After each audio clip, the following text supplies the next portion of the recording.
I gotta like what I sell, and at the moment I ain't liking what I'm selling. Finding the auctions really hit or miss at the moment, and it's not the auction's fault obviously, it's the cars that are in here. But every car I'm gonna see is a piece of shite.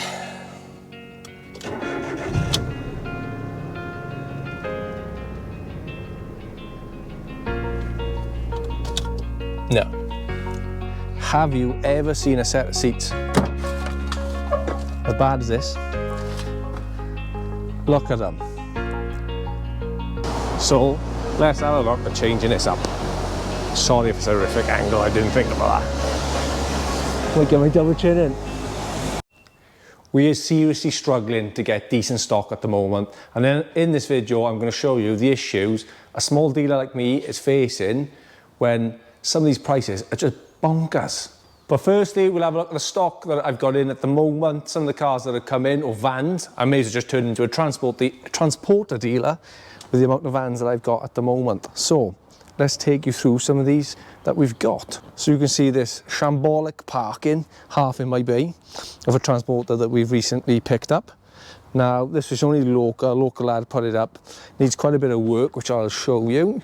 It needs obviously windscreen, pillars being done.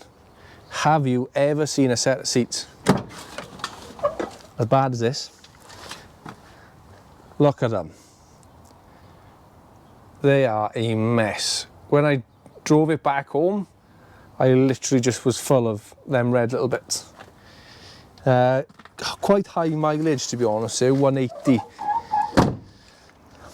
And it's not a great retail stock as such, but at the moment I'm just trying to get the books turning over because we are struggling with cars. So there's a C2 behind there. It's just an old C2. I'm not going to go into too much detail about that. That's again just a little flipper. But what I'll do in this video as well, I'll show you some of the bodywork stuff that we've got in as well, and some plans that's happening there. So we're going to transport it in for a full respray. So we prep everything on just to make life easier, and then we'll start taking doors off, do the shell. This is a 08 T5, and it's being facelifted to a T5. Is that the T5.1? Or, no, I think it's going up to a T6. It's been facelifted up to a T6. We've had wings off, all the bumpers off, bonnet off because that's nearly ready for paint.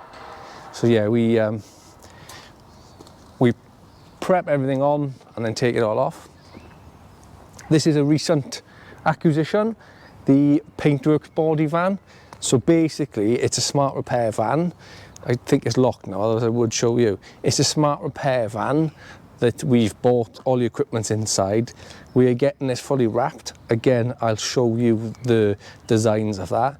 And then we're going to be taking on someone as a smart repairer. That job is up if anybody's interested.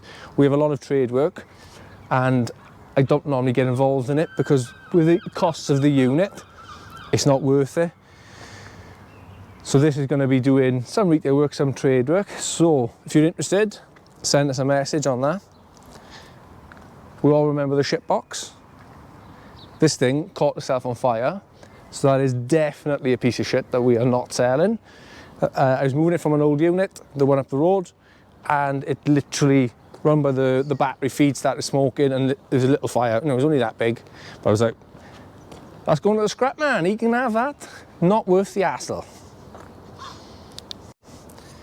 And this seagull up here, he's doing my nutting. This little seagulls up here, and when I keep walking from unit to unit, he keeps on fucking dive bombing me, thinking I'm going to hurt them. I'm not. See if I can show you him now. And I will clip a video of him dive bombing me. Oh, there's one of them. Look at that, sending the alert out to the other one. I want to feed them, but I don't know what they can have. So, Audi A6, this come in for, it had, front bumper was ruined, bonnet was gone, so we've had a new bonnet put up, and we've got to change the slam bar on this. But he'd done that on the way back from the oil rigs, because he works on the oil rigs. And then when it comes to the back, when we were booking that in, someone decided to smash into the back of him as well. So we've got a new crash bar going on the back, and then finishing the bumper, put the lights back in, give the whole car a little salt, and that will be done.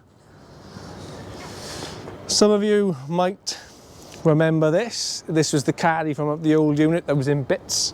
Now, as you can see, she's pretty much built back up, and that colour is just absolutely gorgeous. That has been sold. We've sold that. Sorry if I'm squinting because it's bloody bright. That's been sold. So I'm not saying I want to specialise in the vans, but I can get transporters, I can get caddies, I can't get cars, so I don't know what to do. This is John, big up my mate John, who went to see this one for me. 61 plate, long wheelbase. This is a nice bit of kit, to be fair. It drives really nice, needs for nothing. Low mileage for one of these, I think it's 105, 110, something like that. And to be fair, really nice bit of kit this is. This will not be around long.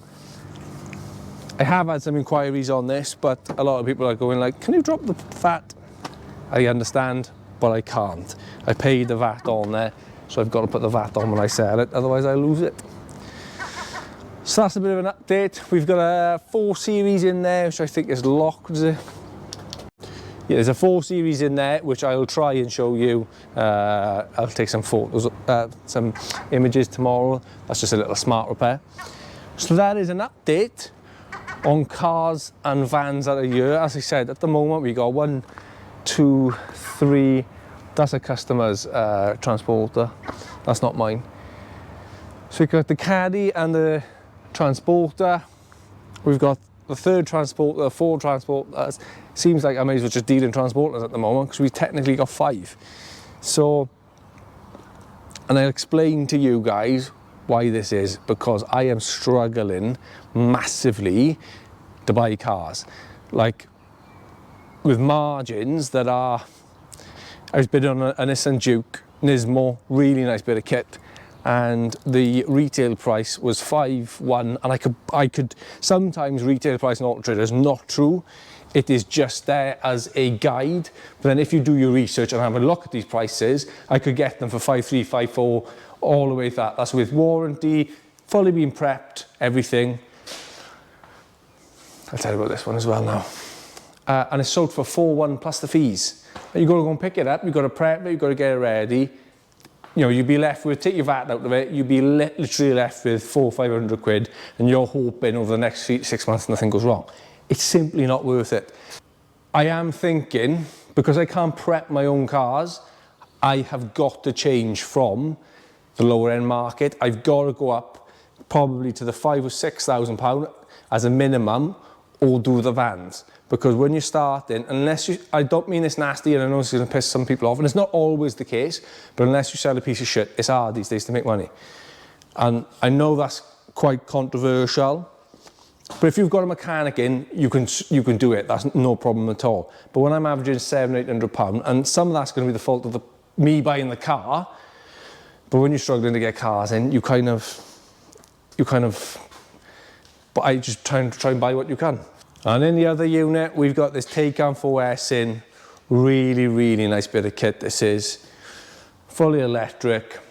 I do not even know the specs in these, but I know they are bonkers. They're like not the 60. I'm sure it's like 2 point something seconds. I might be wrong. Don't kill me. Just having a repair down here on the bumper.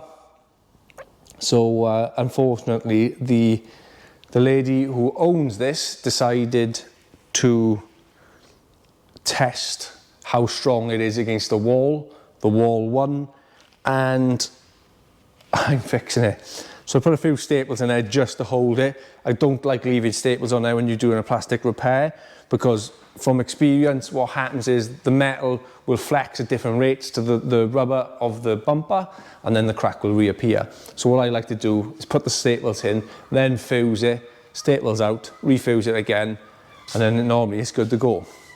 So that is an update on what we've got in currently and what's happening. Now let's have a look at this problem with buying from auctions, which is driving me mad. When it comes to lot 65, the Alto, I clearly didn't look at the photos. It's another one off the list. And 99, we've got the lovely Adasa Duster. Let's have a look at this. She looks like a taxi. I don't know why. I don't know. Oh, no thank you. No thank you. So this is another one I was looking at, one of the Range Rovers. Now, we all know these are not exactly the most reliable thing in the world, but it was a write-off, so the guide price was around £2,000. So I just thought, for a cheapie for the other half, keep her happy and all that. But she is a mess. She is a mess. But again, what the hell do you expect for £2 in it? Someone will bite your hand off that for £2. But not me. So my quest goes on to find more. Let me have a look at my list. I'll keep it recording. Nice transporter, you know what I'm like, the transporter. C15 267. Let's have a look at this transporter. Already got 3, may as well add another one.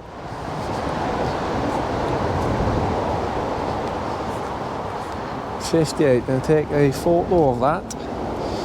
Can try and work out the miles.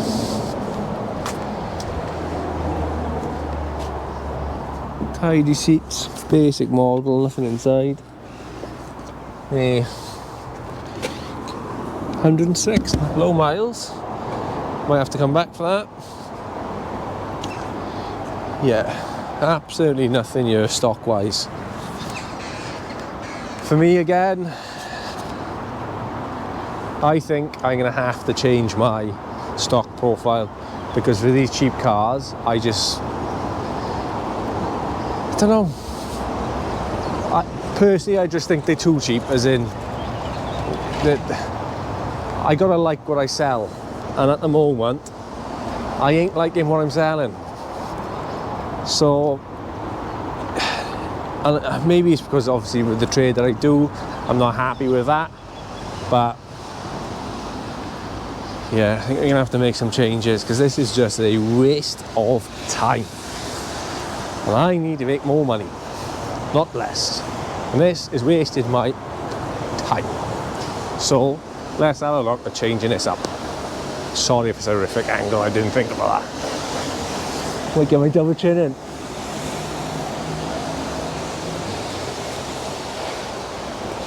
So coming to my point about I'm struggling to find cars. This was meant to be some fancy like dual screen. My editing skills are not up to it, so I've had to record it on my phone. Apologies. So I'm going to show you some of the cars I've been bidding on, the cost that they've gone for, and the retail cost of them as well. And it's just bonkers. So let's have a look at some of these cars that I've recently lost. So the first one is this Fiat 500 2010 black. I think it's got around the 47 on the clock. I've also got it in front of me while I've recorded it, so I don't miss anything. Now, the retail on this was £3,015. I put a bid in at the £1,700 mark, which I thought was a strong bid when you taking fees to account. Needed a few bits, needed a service, really good miles, but needed a service, needed a bumper section, and something else I needed. So I estimated on collection, I estimated about 500 quid to pick it up. Do all the prep work, and then it owed me 2-3, and you know, I'm potentially making £700-800 if nothing goes wrong. Again, not a great margin, but I just want to get cars going through the business. So as you can see, lost that one, which I just think was a bonkers price. The Audi A1, that was retailing at £4,500. I won it at £2,500, which is a really good margin, that kind of price range. That needed service, MOT, collection from quite a distance away, and I think it was a rear bumper, full rear bumper. So again, I estimated £700-800 for that one, and I won it at 2.5. The trader wanted, I think, 3.233. You put my prep into that, again, you're making maybe £300-400, which is simply not worth it. So what else have we got? Yeah, Then we come across the transporter 4Motion. You know what I'm like with transporters, I got bloody loads of them. So I thought this one would be a no-brainer. 4Motion, really nice spec. So I thought retail be around the kind of 10, 11,000 pound mark. I won it for around the 6.5, and my max was 7.5, so I would have gone £1,000 more.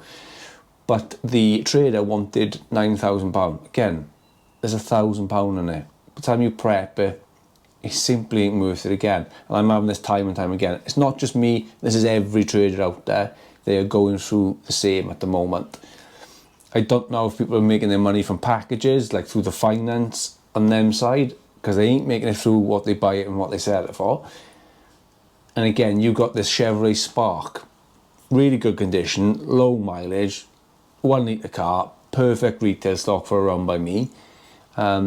I bid on it to, I'm sure it was about £1,500. The retail on it was £2,400. So again, to go and pick it up, I don't think it needed anything, obviously, until we got there. So there would have been a good margin in that. And it sold for £2,000. It sold for £2,000, and the retail was 2,400. With fees, it's 300 quid. The only person that's buying that car is for a family member, has to be, because you're not going to buy that for the margin. It is literally pointless. The minute you put it on a trailer, you're square. So that's some of the issues that I've had buying stock. As I said, this is not just me, this is everybody. I am looking down the retail route, and I've had a few phone calls, gone to see a few cars, nothing's materialised. The issue, auctions don't really bother me. I know some people doesn't like them. For me, it depends on the vendor it comes in from. If it's an FRF, a Sinclair, which is local to me, makes no difference. They are hit or miss. There are good cars out there, but they go and get them for crazy money. And yeah, so that's the difficulty we're having at the moment. But every trader goes through this, and it's just part of finding the right stock. And when you do, buy as many as you bloody can. So that's a bit of an update on the issues we've had over the last few weeks. We'll get through it, we'll get stock, we've just got to find the right stock. I can't buy the wrong stock, so we'll see what happens there. So guys, thank you for watching, and see you on the next one, if the video's recorded.